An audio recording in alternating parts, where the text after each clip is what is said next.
জীবন হলো সংঘর্ষপূর্ণ, সবসময় লড়াই করে বাঁচতে হয়। আমরা মহিলারা বিয়ের পর আমরা জীবনের লক্ষ্য হলো সংসারের সব সময় ভালো কাজ করার। যতই ভালো কাজ করো না কেন, সেই দিনের শেষে তোমাকে সেই খারাপই তকমা দেওয়া হবে। কারণ মহিলারা সবসময় শুনে এসছে, কোনো দিন প্রতিবাদ করেনি। কিন্তু আমি বলবো 2026-এ মহিলারা,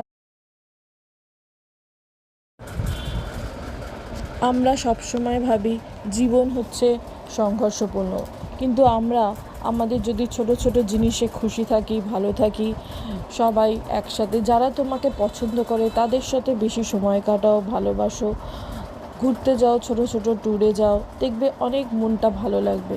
এখনকার দিনে সবার গাড়ি আছে, বাড়ি আছে, টাকা পয়সা, তো মানসিক শান্তি কারোরই নেই। সবাই হাসছে, খেলছে, মলে ঘুরছে, কিন্তু কেউ মানসিক